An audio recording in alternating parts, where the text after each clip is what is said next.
Episode की starting में हमें दिखाया जाता है कि वो सभी लोग उस लिजर्ड की तरफ जाते हैं उसे देखने के लिए।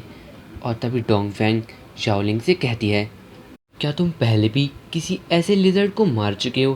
क्या इसीलिए तुम अपनी विक्ट्री के इतने ज़्यादा श्योर थे? और तब शाओलिंग कहता है, नहीं, ये तो मेरा पहली टाइम था जब मैंने ऐसे किसी क्रिएचर को देखा है। और ये सुनकर डोंगफेंग काफ़ी ज़्यादा हैरान होती है और कहती है, तो आखिर तुम इतने ज़्यादा कॉन्फिडेंट क्यों थे? और तभी जिशान उससे कहती है, मुझे यकीन है कि यंग मास्टर जाओ काफ़ी सारे स्पिरिट बीस्ट से लड़ चुके हैं, इसलिए वो बता सकते थे कि आखिर वो लिजर्ड कितना कैपेबल था और क्या मास्टर जाओ उसे हरा सकते थे या नहीं। और तभी रावलिंग कहता है, बिल्कुल सही, मैं उस तरह का बंदा हूँ जो जब तक ऐसी चीज़ें ना कर दे तब तक मैं ढंग से कुछ खा भी नहीं सकता और ना ही सो सकता। और तभी डोंगफेंग कहती है, अगर तुम अपनी डेथ का पीछा ऐसे ही करते रहे तो तुम ज़रूर उससे एक दिन मिल जाओगे। और तभी उसकी बात को मजाक में लेता हुआ शाओलिंग कहता है, तब तो तुम अपनी पूरी लाइफ के लिए एक विधवा बनकर रहोगी। और ये सुनकर डोंगफेंग फिर से नाराज़ हो जाती है और शाओलिंग के पीछे पड़ जाती है। और उन्हें फिर से ऐसा करता हुआ देखकर चामू एक लंबी सांस छोड़ता हुआ कहता है, यंग मास्टर लैंग तो सच में काफ़ी ज़्यादा शरारती हैं। और तभी वो कहता है, मुझे नहीं लगता कि अब हमें ये टेंट की और कोई ज़रूरत है, अब हमें सीधा बेस कैंप वापस लौट जाना चाहिए।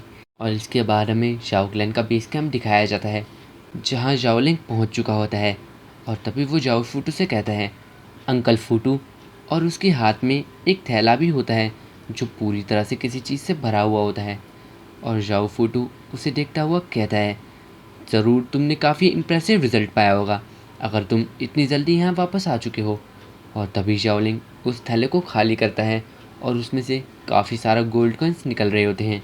और उन्हें देखकर जाओ फूटू काफ़ी ज़्यादा हंसता है और कहता है, भले ही तुम जानते हो कि विक्ट्री तुम्हारी हुई, लेकिन मैं तुम्हें ये सलाह नहीं दूंगा कि तुम इतनी जल्दी यहाँ वापस आ जाओ। तुम्हें बाकी चीज़ों पर भी ध्यान रखना चाहिए। इस बार तो मैं ये जाने दूंगा, लेकिन अगली बार से ध्यान रखना, अगली बार उन सबको हराना जिसको तुम हरा सकते हो और किसी को भी बचने मत देना। और ये सुनकर शाओलिंग कहता है, जी अंकल फूटू, मैं आपकी एडवाइस को ज़रूर मानूंगा। और तब फूटू कहता है, लगता है सेलिब्रेशन का टाइम हमने जितना एक्सपेक्ट किया था उससे भी पहला ही हो गया अब। इसके बाद हमें जुओ क्लैन का वो बेस कैंप दिखाया जाता है जहाँ जुओमिंग लेटा हुआ होता है। और तभी वो अचानक से उठता है और चिल्लाता हुआ कहता है, क्या वो इतनी जल्दी वापस आ गया और उसने एक आर्मर्ड लिजर्ड को भी मार डाला? नहीं, ऐसा नहीं हो सकता। और तभी वो पहले वाला बंदा उससे कहता है, अपने ऊपर इतना ज़्यादा जोर मत डालो, तो ज़रूर शाओलिंग को ऐसी वाइल्ड लाइफ में सरवाइव करने का पहले से एक्सपीरियंस होगा। जब हम घर जाएंगे तो मैं पूरा ध्यान दूंगा कि तुम अच्छे से ट्रेन हो, तुम चिंता मत करो मिंग। और जुओ मिंग शाओलिंग की जीत को देखकर काफ़ी ज़्यादा गुस्से में होता है और वो कहता है, मैं कसम खाता हूँ कि मैं शाओलिंग को एक न एक दिन ज़रूर मारूंगा। इसके बारे में शाओलिंग दिखाया जाता है जो अपने क्लैन मेंबर्स के साथ एक बोनफायर लगाकर बैठा हुआ होता है और सेलिब्रेशन कर रहा होता है। तभी उनमें से एक बंदा कहता है, आखिर आप हम मैन के साथ क्यों हैं मास्टर जाओ? आप चाहें तो आप उन लड़कियों के साथ भी बैठ सकते हैं। और तभी शाओलिंग कहता है, नहीं नहीं, मैं यहाँ ज़्यादा अच्छा फील करता हूँ, और आखिर कौन होगा जो अपने दिन का समय मुझे देना चाहेगा? और तभी उनमें से एक बंदा कहता है, मैं हूँ ना, मैं दूंगा। और वो सब हंसने लगते हैं और ठहाके मारने लगते हैं। और तभी उनमें से एक बंदा सामने कुछ आते हुए बंदों को देखता है और कहता है, लगता है हमसे मिलने कुछ गेस्ट आए हैं यंग मास्टर, और देखने में तो ये काफ़ी ज़्यादा लोग लग रहे हैं। और तभी शाओलिंग पीछे मुड़कर देखता है और तभी वो बाकी बंदे उन सभी बंदों को देखकर हैरान होते हैं। और तभी जो वो सारे बंदे आ रहे होते हैं उनमें से कुछ बंदे पीछे ही रुक जाते हैं और दो बंदे आगे आते हैं और शाओलिंग को ग्रीट करते हुए कहते हैं, प्रिंसेस जिशान और मिस होंगडाओ आपसे कुछ बात करना चाहते हैं यंग मास्टर लैंग। और इसका मतलब है कि वो सभी बंदे जिशान और डोंगफेंग की तरफ से हैं जो कि शाओलिंग को लेने आए हैं। और उनका ये बात सुनकर शाओलिंग थोड़ा बहुत हैरान होता है क्योंकि उसे नहीं पता कि आखिर वो क्या चाहते हैं। डोंगफेंग और जिशान का रिक्वेस्ट लाए हुए उन लोगों की बात सुनकर शाओलिंग के दोस्त उससे मजे लेते हुए कहते हैं, काफ़ी सही ब्रदर जाओ, लगता है तुमने डोंगफेंग क्लैन की औरतों को अपने वश में कर लिया है। अगर प्रिंसेस ने तुम्हें इनवाइट किया है तो ये भी हो सकता है कि तुम एम्पर के सन इन लॉ बन जाओ और जिशान से शादी कर बैठो, और आज तक जाओ क्लैन के किसी भी बंदे ने ऐसा नहीं किया। और ये बातें सुनकर जाओलिंग काफ़ी ज़्यादा सोच विचार कर रहा होता है और उसके दोस्त भी उससे कहते हैं, तो क्या हुआ, तुम क्या सोच रहे हो, तुम उन दोनों में से आखिर किसको चूज़ करोगे। और तब जाओलिंग अपनी चुप्पी तोड़ता हुआ कहता है, डोंगफेंग और जिशान को मेरा ये मैसेज देना कि मेरे पास इस सब के लिए समय नहीं है। और उसकी ये बात सुनकर उसके दोस्त काफ़ी ज़्यादा दंग रह जाते हैं, क्योंकि उन्होंने उसका ये आंसर एक्सपेक्ट नहीं किया था। और उसका ये जवाब सुनकर वो बंदे जो कि उनका वो रिक्वेस्ट लाए थे वो भी थोड़े से दंग होते हैं कि आखिर कैसे उसने प्रिंसेस और डोंगफेंग का वो रिक्वेस्ट रिजेक्ट कर दी। तभी उसका एक दोस्त उसके पास आकर उससे कहता है, आखिर तुम उन लेडीज़ को इस तरह से क्यों ट्रीट कर रहे हो जाओलिंग। अगर तुम सबको ऐसे ही ट्रीट करा करोगे तो कोई भी लड़की तुम्हारे पास तक नहीं आएगी और ना तुम्हें चाहेगी। मैं तो यही कहूँगा कि तुम जल्द से जल्द उनके पास पहुँच जाओ। और ये सुनकर जाओलिंग कहता है, मैं किसी लड़की को अपने पास आने देने की भी उम्मीद नहीं कर रहा, और चाहे कुछ भी हो मैं ओल्डर वेमेन को प्रेफर करता हूँ। और उसकी ये प्रेफरेंस देखकर वो बंदे काफ़ी ज़्यादा हैरान होते हैं और कहते हैं, क्या, तुमने क्या कहा। और तब हमें दिखाया जाता है कि जिशान और डोंगफेंग भी वहाँ आ जाती हैं और डोंगफेंग थोड़ी गुस्से में भी होती है क्योंकि जाओलिंग उसके कहने पर वहाँ नहीं आया। और तब जाओलिंग का दोस्त उससे कहता है, जाओलिंग मुझे तो लगता है कि तुमने काफ़ी बड़ी गलती कर दी है, तुम्हें एक औरत से पंगा नहीं लेना चाहिए था, अब इस पूरी की जिम्मेदारी तुम्हारे ही सर है।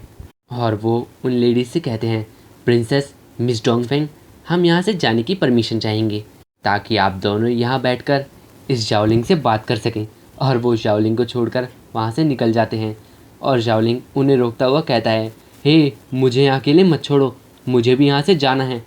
और तभी पीछे से डोंगफेंग आकर उसे पकड़ लेती है और उसे भागने से रोक लेती है और वो काफ़ी ज़्यादा गुस्से में भी होती है, जिससे कि जाओलिंग काफ़ी ज़्यादा डरा हुआ होता है। और तब डोंगफेंग उस पर चिल्लाती हुई कहती है, यंग मास्टर लैंग, क्या आपको किसी और को रिस्पेक्ट देनी नहीं आती। अब आपको क्या लगता है लोग हमारे बारे में क्या सोचेंगे। और इसके बाद जाओलिंग कहता है, ठीक है ठीक है, आखिर तुम लड़कियां यहाँ क्यों आई हो, बाकी लोग तो माउंट जूमी पर हैं, आखिर तुम्हारा यहाँ क्या काम है फिर। मुझे यकीन है कि बाकी सब पहले ही यहाँ से जा चुके हैं। और तब डोंगफेंग कहती है, लेकिन वो काफ़ी बोरिंग था, वहाँ कोई भी ऐसा बंदा नहीं है जो स्ट्रॉन्ग हो। और तब जाओलिंग कहता है, स्ट्रॉन्ग बंदे, तो क्या तुम मुझे उनके बारे में बता सकती हो। और तब जिशान उससे समझाती हुई कहती है, यंग मास्टर जुओ तुमसे काफ़ी बार हार चुके हैं, क्या तुम्हें ये लगा था कि कैपिटल की वेल्थिएस्ट फैमिली के सभी यंग मास्टर इतने ही इनकॉम्पिटेंट होंगे। जाओलिंग कहता है, नहीं नहीं, मैंने तो ऐसा बिल्कुल नहीं सोचा था उनके बारे में। और तब डोंगफेंग कहती है, सच ये है कि जुओमिंग इतना ज़्यादा कैपेबल नहीं है, लेकिन उसका भाई जुओ जियान, उसकी एक अलग ही कहानी है। और मेरा कज़न डोंगफेंग आरोन, वो भी सच में काफ़ी ज़्यादा इम्प्रेसिव है, और वो अभी नॉर्थन रीजन को गार्ड करने में व्यस्त हैं। जाओ क्लैन का जाओ मोशन और निक कैंग, जो कि नी क्लैन का एल्डेस्ट यंग मास्टर है अपनी जनरेशन का, ये दोनों उन सब में सबसे ज़्यादा बेस्ट हैं और ये अभी नॉर्थन रीजन में फाइटिंग में व्यस्त हैं। और तब जाओलिंग कहता है, जैसा कि मैंने सोचा था, जो बेस्ट फाइटर हैं वो अभी एक्टिव सोल्जर्स हैं और उनमें से कोई भी इस पॉलिटिक्स के बारे में बिल्कुल भी परवाह नहीं करता। मैं भी एक दिन मिलिट्री को ज्वाइन करना चाहता हूँ और बैटलफील्ड पर लड़ना चाहता हूँ।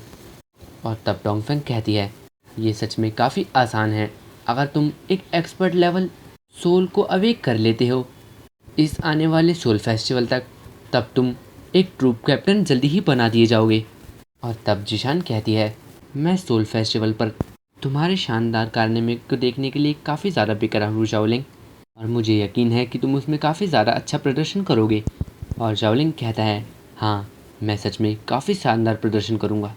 इसके बाद हमें उनके उस हंटिंग कंपटीशन के रिज़ल्ट दिखाए जाते हैं, जिसमें फ़र्स्ट प्लेस जाओलिंग की होती है और सेकंड प्लेस जियोमिंग की।